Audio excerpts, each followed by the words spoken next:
Ребята, всем привет! Я рада видеть вас на записи своего вебинара по аускультации сердца. Первая часть вебинара будет только со мной, без чата с ребятами, потому что на открытом вебинаре я забыла изначально поставить запись. Поэтому прошу извинить меня всех тех, кто смотрит записи. Я сейчас для вас все расскажу на второй раз. Тот, кто видит меня первый раз, давайте мы с вами познакомимся. Меня зовут Настя, я учусь на 4-м курсе педиатрического факультета Тюменского государственного медицинского университета. Сдала пропедевтику на отлично с первого раза, сдавала ее зимой в очную сессию и надеюсь, что с моими вебинарами вы сможете достичь такого же результата. Выпустила курс по пропедевтике сердечно-сосудистой системе и крови летом. Занятие будет идти час-полтора. В него необходимо распечатать скрипт и очень важно его заполнять. Запись будет находиться на сайте и отправлена в рассылке. Занятия лучше смотреть с компьютера. Вопросы можете написать мне в личные сообщения, если что-то будет непонятно. Начинаем разбираться с аускультацией сердца. Прибор, с помощью которого мы проводим аускультацию, называется стетофонендоскоп. Не стетоскоп, не фонендоскоп, а стетофонендоскоп. Почему? Сначала разберем строение. Под цифрой 1 у нас обозначены оливы. Они похожи на оливки и достаточно легко запомнить, как они называются. Или ушные оливы. Далее трубки оголовья и, собственно, само оголовье. Кто-то называет это дужками, тоже можно так говорить. Под цифрой 4 звукопроводящая труба и 5 акустическая головка. Она-то нас интересует больше всего. В зависимости от того, какая головка, мы будем говорить, стетоскоп это фонендоскоп или стетофонендоскоп.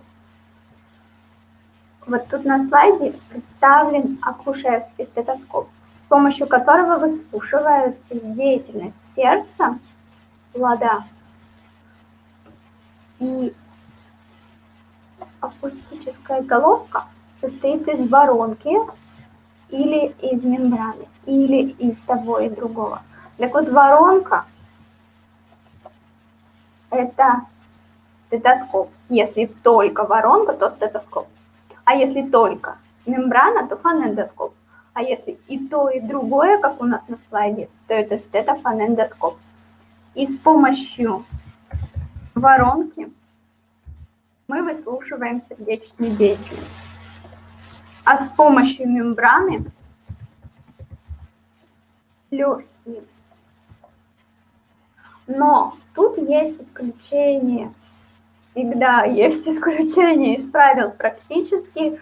И шум, трение перикарда мы выслушиваем мембраной.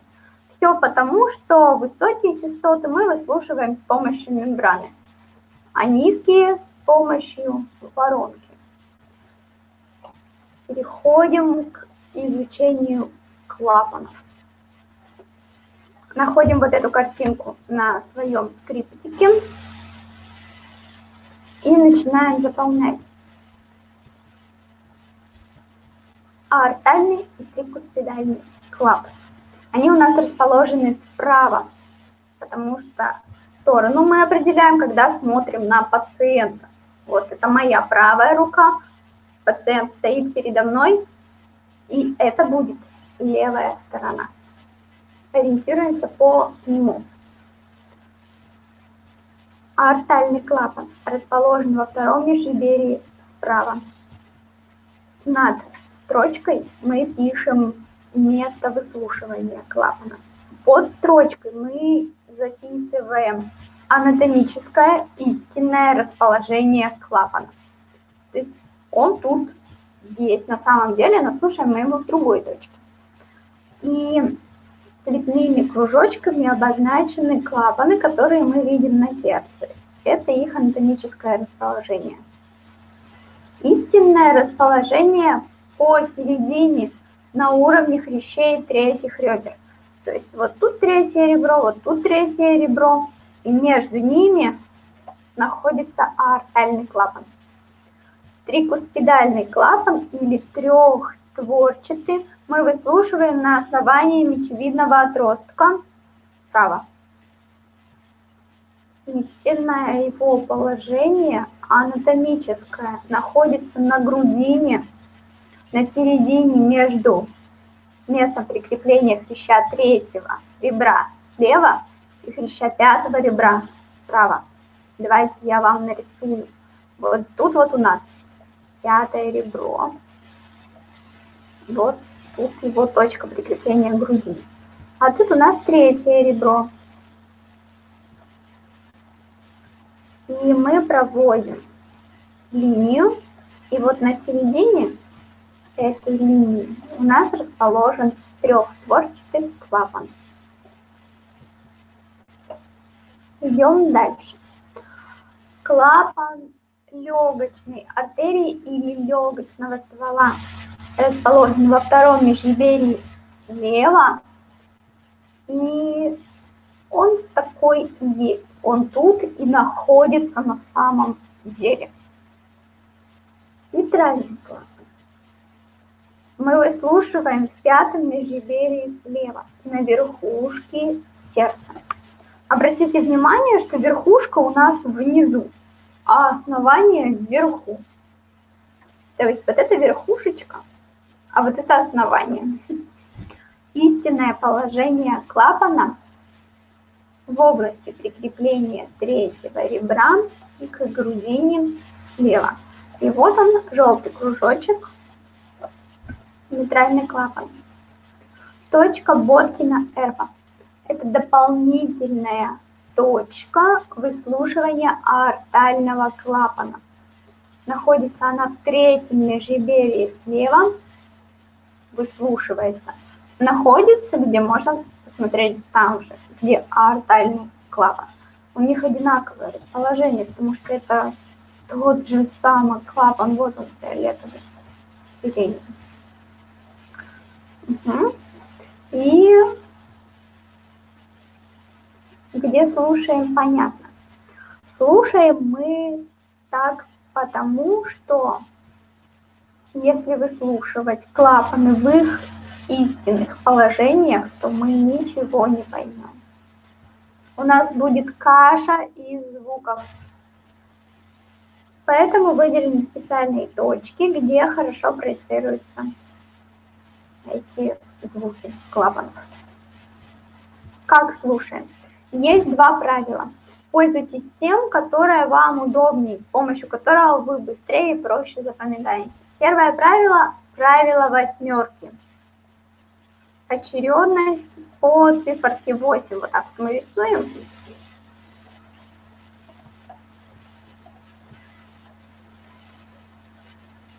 Один, два, три, 4, 8. Правило восьмерки. И есть еще одно правило выслушивания клапанов по Мальте. Мальта, есть такой остров.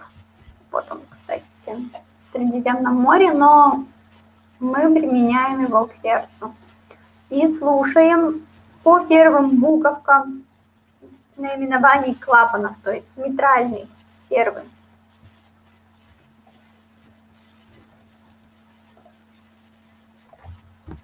Первый. М. А. Аортальный. Л. Легочный. Третий. Т. Трехстворчатый. И А. Точка Боткина-Эрба. Тоже аортальный клапан. Почему именно такой порядок? Порядок определен частотой встречаемостью патологий клапанов. То есть чаще всего поражается нейтральный и так далее. Вы заметили, что у вас нарисованы столбики, вот такие вот рисуночки. Это тоны сердца. Сейчас мы будем с ними разбираться. Тоны сердца мы регистрируем на фонокардиограмме. Вот она представлена синей полосочкой. Помимо тонов мы будем слышать шумы сердца. Тоны могут быть основные и могут быть дополнительные. Основные еще называют главными. Это одно и то же. К основным относят первый и второй тон. Это вот те самые звуковые явления, которые привычны для нас. Это тот самый стук сердца. Тук-тук – это первые два основных тона, которые есть в норме. Вот так вот они выглядят на фонокардиограмме. Вот такие вот они зигзаги. И чтобы было легче студентам ориентироваться, мы будем обозначать их столбиками. Первый тон – это столбик. И второй тон тоже столбик. Вот тут они представлены соответственно клапанам. То есть митральный, аортальный, легочная артерия, трикуспидальная и точка Боткина, Эрба. И выслушиваем их по этим точкам. Так будет выглядеть фонокардиограмма в норме. Первый тон, второй тон, первый тон, второй тон и так далее. И тут также первый тон, второй тон, первый тон, второй тон. Но вы заметили, что они разной высоты. В этом мы сейчас и будем разбираться. Мы будем сравнивать первый и второй тон. Нам нужно уметь их отличать, чтобы понимать, какой из них вдруг стал патологическим, например. То есть с ним что-то не так. Мы заполняем сравнение первого и второго тона. С этой стороны будет первый, с этой второй. Места наилучшего выслушивания. На верхушке сердца лучше слышен первый тон. Поэтому столбик у нас выше. Верхушка сердца внизу. Второй тон лучше слышен на основании. Поэтому второй столбик у нас выше. Основание вверху. Совпадает с верхушечным толчком. Первый совпадает, второй нет. Связь с циклом. Совпадает с систолой. Первый тон, поэтому он систолический. А второй тон диастолический. И для нас очень важно, после какой паузы они идут. Первый тон идет после длинной, а второй после короткой. Зачем нам это знать? Например, мы выслушиваем точки на верхушке сердца и слышим, что у нас какой-то тон громче. Как понять, какой? Вдруг у нас громче не первый, как должно быть, а второй. Так вот, мы должны ориентироваться по паузе. Если после тона идет длинная, значит, это первый.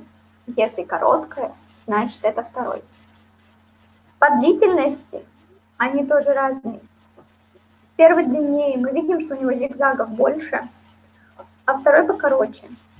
Первый примерно 0,12 секунд, а второй 0,07. И совпадение с пульсацией на сонной артерии у первого есть, а у второго нет. Второй вообще ни с чем не совпадает. Идем смотреть дальше. Тут вам нужно было бы отгадать, какой это тон. Первый или второй. 2 секундочки думайте, пока я тут разговариваю. Определились? В общем, это второй тон. Он такой нарядный, потому что его длительность примерно 0,07. И он якобы агент, такой Джеймс Бонд. Нужно, чтобы вы запомнили эти циферки, и они всегда сложно запоминаются, так вам будет легко.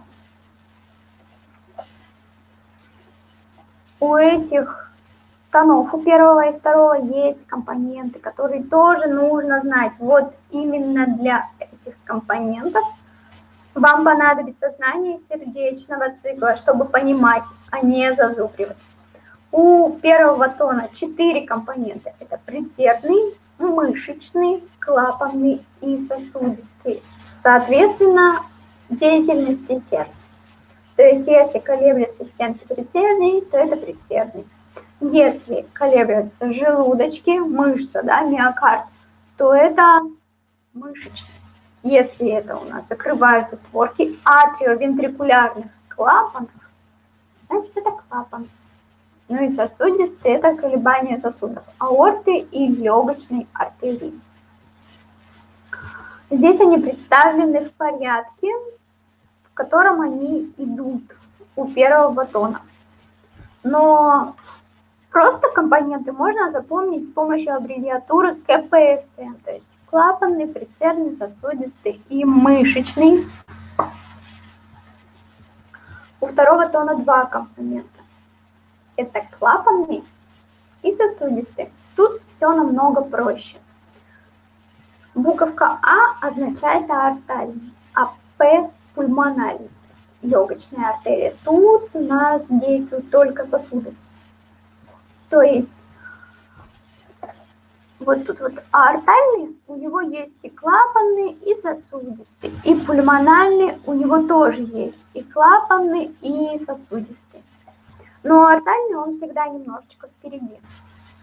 Клапанный возникает при захлопывании створок полулунных клапанов, а сосудистый при колебании стенок. А колеблются они потому, что кровь из желудочка, где места ей достаточно много, вышла в сосуды. Она же не знала, что там слишком узко. И вот она вышла и такая: ой-ой, нет, я не хочу, мне надо обратно. И она хоп, обратно. А створки уже закрылись. Они закрылись, и сосуды колеблятся. Ну, слышим второй тон.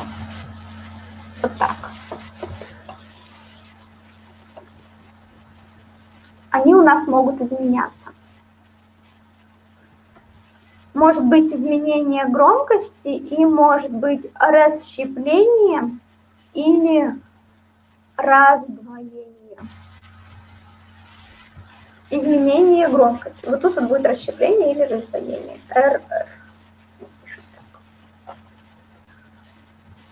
Может быть тише, может быть громче. Это усиление и ослабление. Ослабление первого тона происходит при недостаточности. Порог с недостаточностью, первый тон ослаблен. Стенозе атриовентрикулярного клапана при поражении миокарда. Усиление будет при митральном стенозе. И тут мы хлопаем, потому что усиление как хлопок, именно хлопающие. Полная атриовентрикулярная блокада. Мы слышим первый тон как пушечный выстрел. Экстрасистолия. При них тоже будет усиление первого тона. Экстрасистолия – это внеочередные сокращения. Вот так. Усиление и ослабление второго тона. Второй тон будет при аортальных пороках, то есть над аортой, при пороках клапанов легочной артерии, над легочной артерией. И мы помним, что все компоненты второго тона, они связаны с сосудами. То есть и клапанные, и сосудистые, они все-таки связаны с сосудами, с клапанами сосудов и собственно сосудами. И поэтому, когда что-то с ним становится не так, то виноваты-то у нас сосуды. Вот.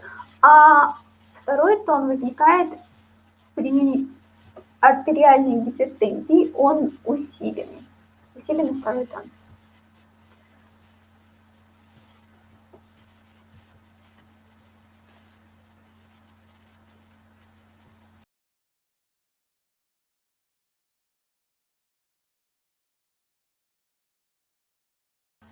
Да.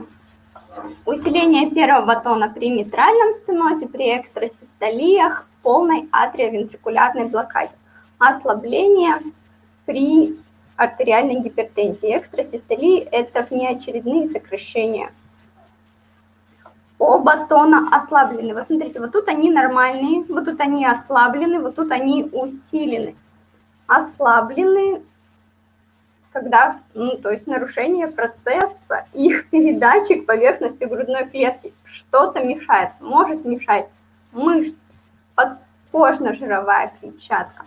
Эмфизема – это повышенная воздушность легких, то есть тоже тут мешает гидроторакс, пневмоторакс – это накопление, да, жидкости в полости плевры или воздуха. При снижении сократительной способности миокарда, при любых патологиях будет у нас снижение, ослабление обоих тонов. Это миокардит, миокардиодистрофия, в общем, все, что относится к миокарду. Ну вот вам из этого всего нужно точно знать митральный стеноз. И вот недостаточность, нужно знать гипертензию. В общем, вот эти основные примеры. Оба тона ослаблены и оба тона усилены, это уже не так важно. Ну, конечно, это важно, но, скорее всего, вас это спрашивать не будут. Если они усилены, аналогично, то есть все противоположно астеники. Можно еще раз последнее, что это? Усиленные. Так, где что?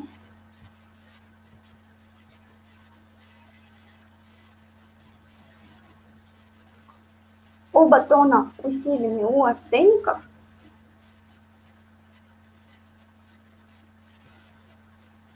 Там где вот тут или что? Где на картиночке? Вот, смотри, это просто пример. Вот это нормальные, а вот это оба усиленные относительно нормальных.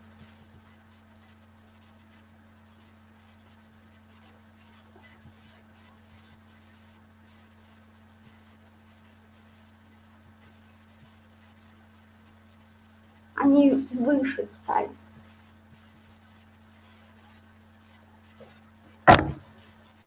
А средние – это ослабленные, они меньше нормальных, ниже.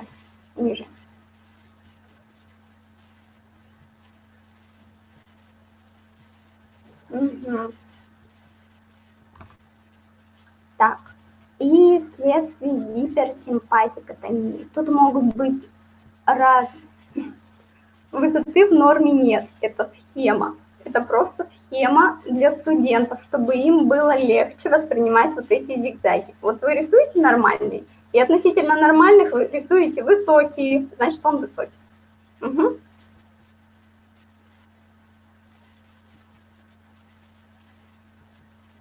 Хорошо. Гиперсимпатикотония – это тахикардия. Это какие-то состояния, когда возникает тахикардия, мы будем слышать оба усиленных тона. Успели записать? Здорово. И еще может быть расщепление или раздвоение. Тут все, в принципе, не так сложно. Сейчас я вам все расскажу. Давайте начнем со второго тона. ориентируемся на вдох и выдох. Ну вот наш человек, пациент дышит, и мы выслушиваем первый тон и второй тон. Смотрите, вот это один тон. Просто я его разделяю, чтобы вам показать вот это вот разделение и расщепление. И оно может быть физиологическое. Но нам нужно его отличить от патологического. Как мы это делаем? Мы слышим, что на вдохе у нас есть задержка после компонентов. То есть сначала у нас идет, кстати, вот А-компонент и П-компонент. Что это такое? Вот это вот. Второго тона.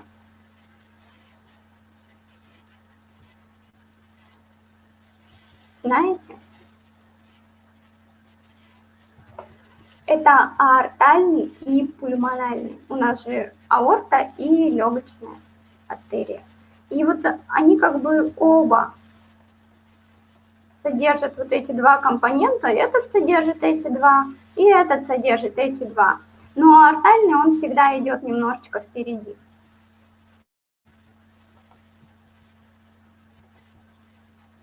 Вот, то есть эти компоненты я вам и обозначила. Мы слушаем и понимаем, что есть небольшая задержка на вдохе, а на выдохе ее нет. Значит, все в порядке. Но если мы слушаем и слышим задержку и на вдохе, и на выдохе, причем на вдохе она либо такая же, либо еще больше, значит, это уже расщепление или раздвоение. Вот, смотрите, как это выглядит на фонокардиограмме на самом деле. То есть тут я вам нарисовала схематично, а вот он второй тон. И видите, он как будто разделен на два.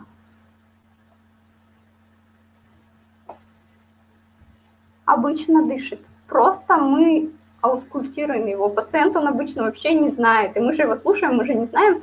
Так, вот сейчас я послушаю твое расщепление. Мы просто его аускультируем и слышим. Тем более, если он будет громко дышать, то нам будет вообще это мешать услышать сердечную деятельность. Угу. Со вторым тоном все понятно, разобрались.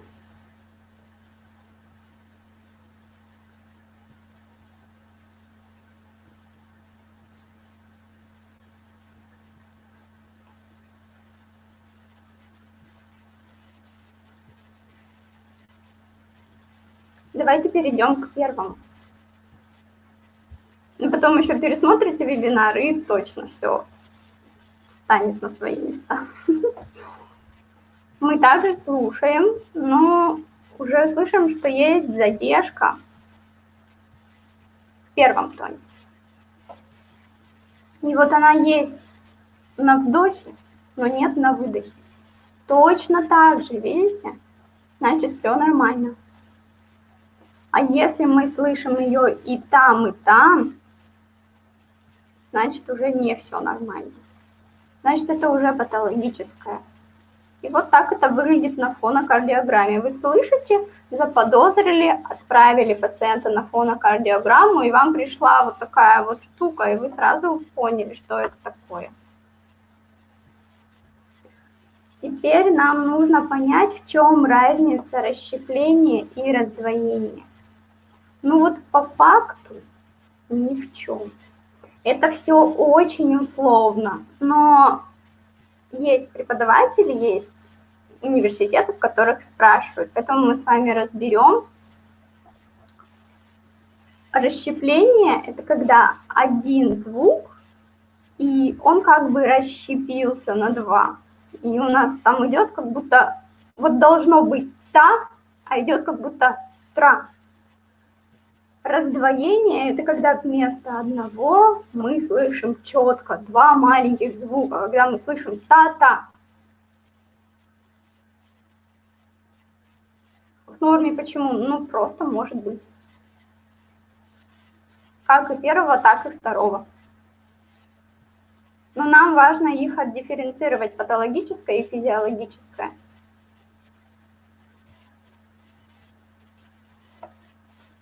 И тут это можно определить только по времени. Если более, вот этот вот интервал более 0,0 секунд, то это уже раздвоение. А если менее, то это расщепление. Когда вы слышите, это очень сложно определить, да и в принципе зачем. Да, физиологическое нормальное.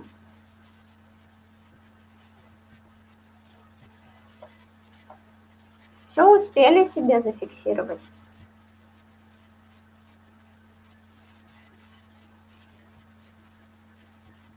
Хорошо. Переходим к патологическим. Разбираем 3-й и 4-й тон. Что это за птичка? Вы, наверное, уже знаете, вы же учитесь на 3-м курсе. Да, конечно. Конечно, это ритм перепела. И тут ФКГ в норме нарисовано. Вы уже понимаете, что это митральный, аортальный, легочный, трикуспидальный и точка Боткина. Так вот, при ритме перепела у нас есть хлопающий первый тон. Вы помните, мы говорили, что там хлопок, усиление первого тона? Вот он как раз тут есть. Здорово, все, молодцы. Рисуйте себе больше, еще больше столбик, обведите его жирным. Вот такой же делайте. Далее мы слышим второй тон и как будто рядышком еще один. Но это у нас тут не расщепление, он прям как будто дополнительный тон. Называется тон открытия митрального клапана, ТОМК.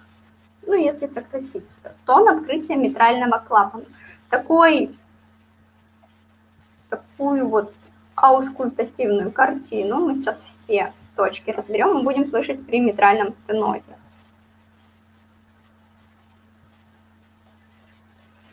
Затем мы будем слышать акцент второго тона над легочной артерией. И это тоже усиление. Оно просто называется по-разному. Тут он хлопающий, тут он с акцентом, но он везде сильнее, просто разные усиления. И вот этот тон, он патологический, он дополнительный. Он дополнительный, и он третий.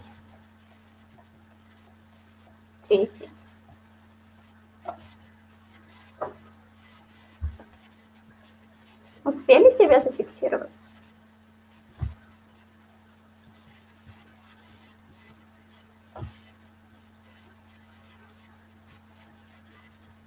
Хлопок – это не норма, нет.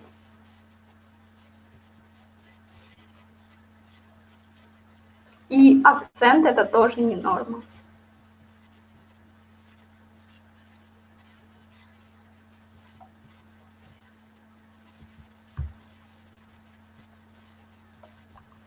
И вот мы тут коснемся шум, поговорим про него немножечко, а потом подробнее еще про другие шумы. Он тут вот такой, как песочные часы перевернутые, будет идти. Диастолически, потому что тут у нас систола, а тут диастола. С пресистолическим усилением. То есть он у нас вот такой вот. Так, вот тут столбик. И вот тут он будет больше. Тут еще один столбик. Угу. То есть он усиливается.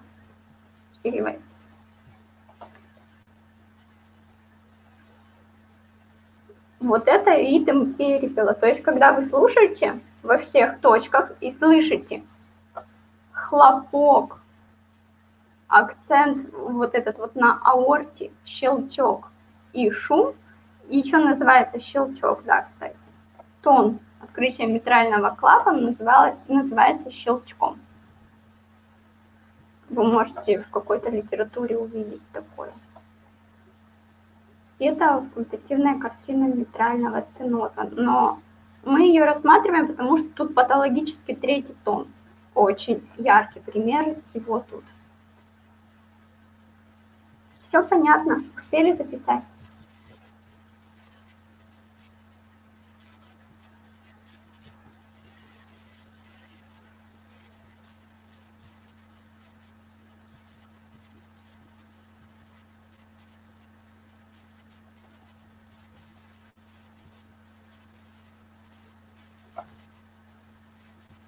Давайте разбираться дальше. Нам не так много осталось с вами. Ритм галопа. Тут мы тоже услышим дополнительный патологический тон. Есть пресистолический и есть протодиастолический, и вместе они это мезодиастолический. Приставки обозначают, в какой фазе сердечного цикла мы будем слышать дополнительный тон. И я вам написала такие примерчики.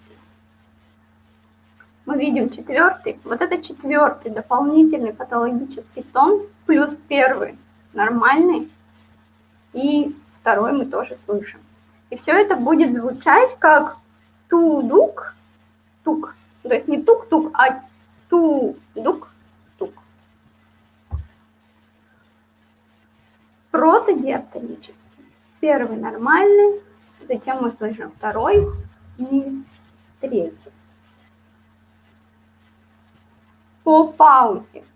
После одного тона у нас короткая пауза, а после второго длительная.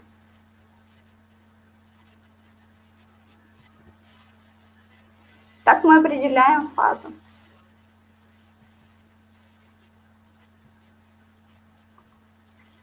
И тут мы уже слышим как тук, тудук. Угу. Это будет дополнительный тон, патологический. Тоже третий. Третий, а тут четвертый.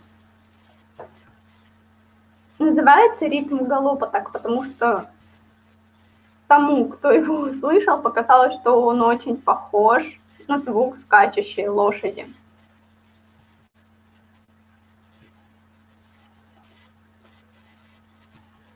Мезодиастолические, тут оба патологических тона. Усилен и третий, и четвертый тоны. Такое можно услышать при тахикардиях. И смотрите, самое главное вам зафиксировать, что в пресистолическом галопе желудочек не растяжим. Именно при этих условиях у нас возникает четвертый тон. А третий возникает, когда желудочек наоборот, он как бы дряблый. И вот различные патологии, когда желудочек дряблый, будут вызывать третий тон. А когда он нерастяжим, будут вызывать четвертый. С этим все понятно? Хорошо. Еще у нас есть такой дополнительный тон, как перикард тон. Он возникает при наличии спаек между сердцем и перикардом. Выслушиваем мы его в диастолу после второго тона. Тут все, он простой. И вот у меня к вам есть такой вопрос. В норме могут быть эти патологические тоны? Третий и четвертый.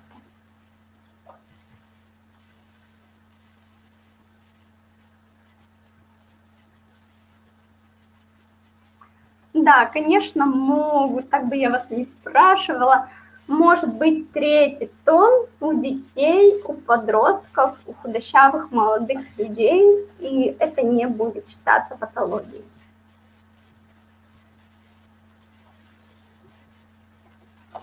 Переходим к шумам. Мы их с вами расклассифицируем по отношению к фазам сердечного цикла. Также систолические у нас будут и диастолические. Сначала начнем разбирать систолические. Разберем мы их по порокам, самым встречающимся, которые у вас точно будут спрашивать. Стеноз аортального отверстия. И нам нужно найти шум каждый шум нужно характеризовать. Будем характеризовать вот по этим 5 пунктам. Рисуйте себе вот такой ромбик. Пунктом максимум – это точка, где этот шум слышно лучше всего. Так вот, этот шум слышно во втором межреберье справа от грудины и в точке Боткина-Эрба. Это очень логично, потому что стеноз аортального отверстия. И именно в этих точках у нас аортальный клапан. Тембр пилищи. При стенозе все шумы, они пилищие. Это можете запомнить. Конечно, там будет написано где-нибудь у вас, что он громкий, какой-нибудь еще скребущий, но запомните одно слово – пилище. А вот вы понимаете, что такое стеноз?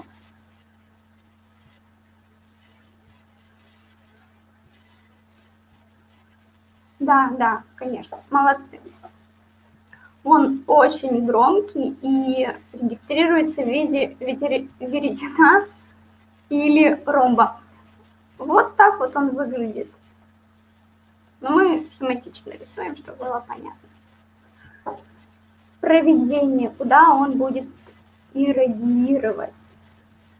На рукоятку грудины, на сосуды, шеи, под правую ключицу, правую сонную артерию. То есть как бы по этому ходу можно, в принципе, выслушать этот шум, чтобы убедиться, что это точно он. Успели себе записать? Молодцы. Недостаточность митрального клапана. Тоже систолический.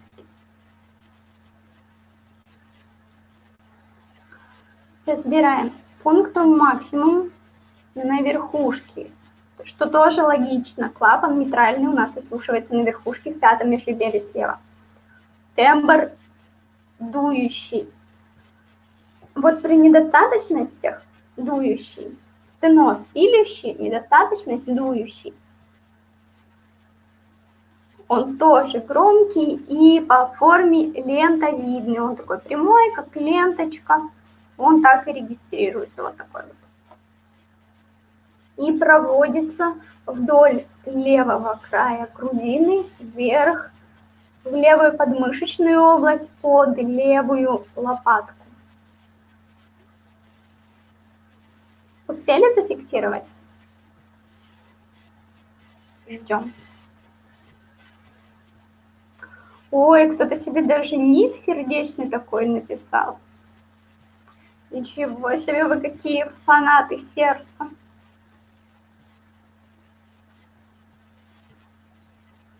Написали?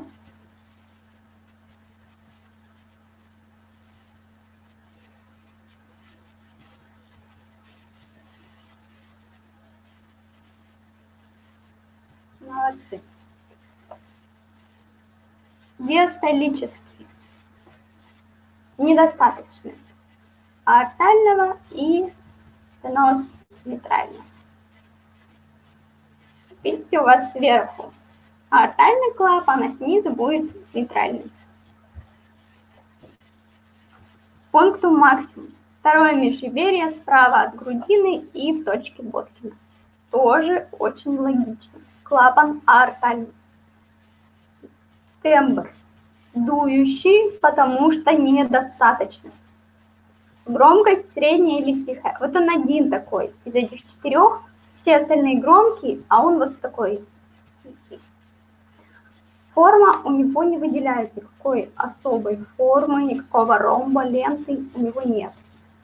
И проведение у него идет очень интересно. Оно идет вдоль правого края грудины немножечко вниз, от второго межреберья в третий, потом через грудину проходит.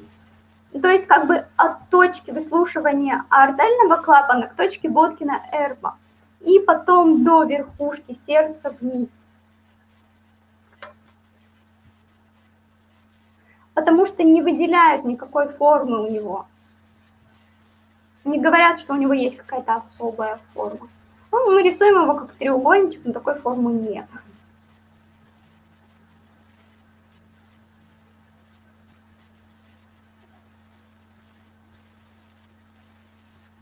Зафиксировали?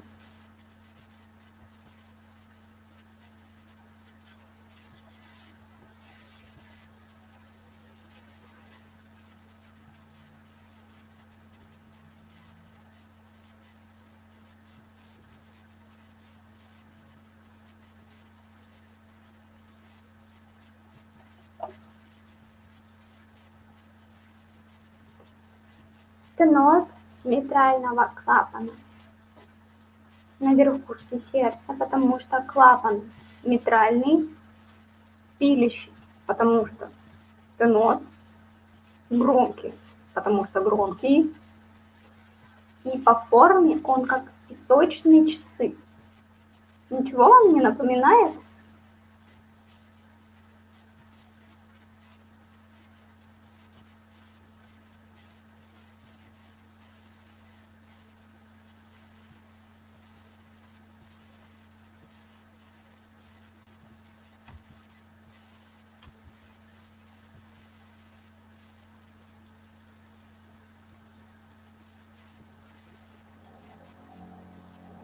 Да, в ритме перепела именно этот шум.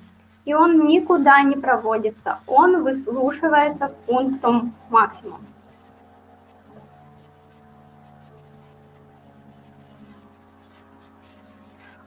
Аня, я не поняла твой вопрос. Митральный клапан, промежуток тот.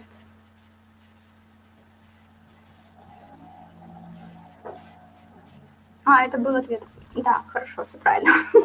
Незаращение баталова протока – это просто вам для общего развития, что есть еще смешанные шумы, систоло-диастолические. Мы его характеризовать не будем, но патология очень распространенная у детишек.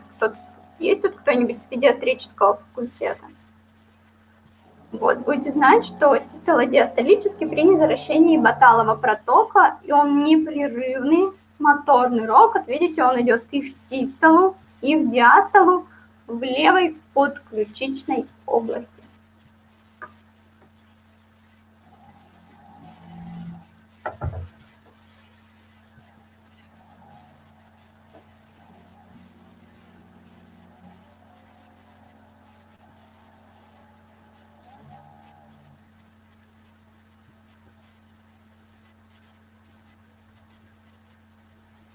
Записали?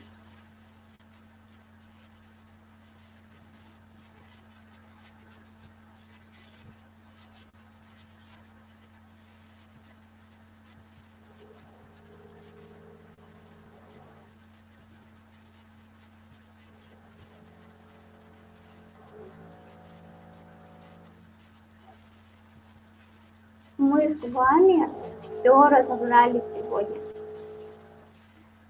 И вы почти все досидели до конца, представляете? Чему я просто очень рада.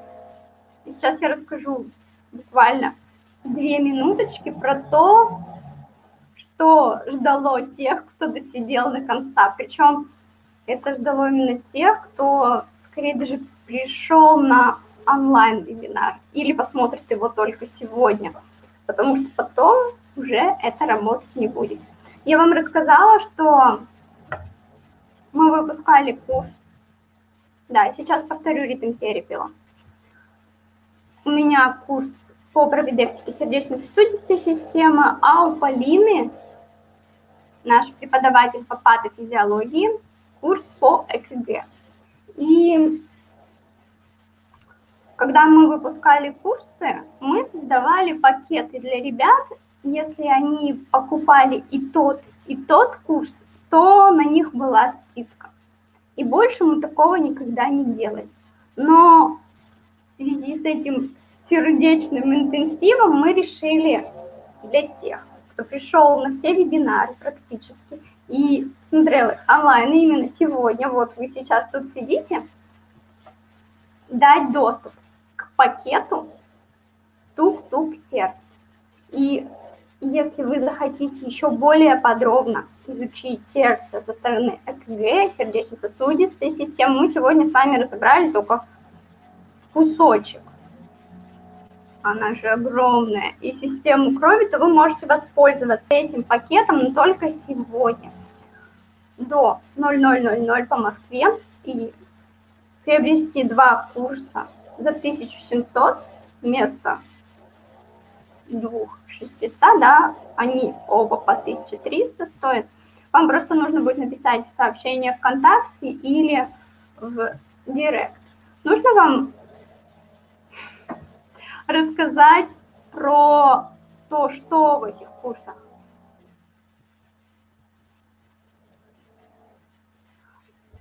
Что значит на пакеты по отдельности? Это один пакет, в который входит оба курса. То есть вы берете 2 курса, вот эти 2 курса за 1700. Ой. Если только сердце взять, то оно будет стоить 1300. Это уже не пакет, это просто курс.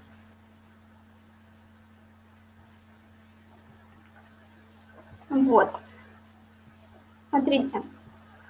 В курсе сердечно-сосудистая система и кровь 10 занятий, в курсе по ЭКГ 7. Полина рассказывает все про ЭКГ практически, то есть вы начинаете с самого нуля. Если вы вообще не знаете ЭКГ, то это для вас. Вы разберете и норму, и патологию, и к каждому занятию получаете конспект, скрипты, бонусы для каждого курса. То есть на моем курсе и на курсе Полины есть какие-то полезные штучки, карточки, методички, чек-листы и домашние задания. В домашних заданиях вы будете слушать аускультацию и, конечно же, что самое важное, я считаю, это обратная связь. Вы сможете писать мне и Полине, задавать вопросы, непонятные какие-то для вас вещи. Ну и записи также будут в течение года в доступе. Все. Рада была видеть вас очень. Рада была познакомиться с новыми ребятами. Вас было так много. Первый слайд и второй. А еще меня кто-то попросил повторить ритм перепела. Так, сейчас покажу. Вот, видите, говорят, по ЭКГ классный, кто-то уже был. Так. Вот ритм перепела.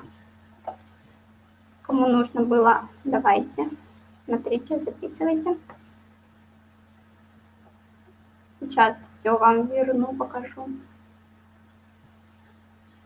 Так, вы пока смотрите, я прощаюсь с ребятами, которые смотрят в записи, и выключаю ее. А вам показываю оставшиеся слайды и тоже с вами прощаюсь.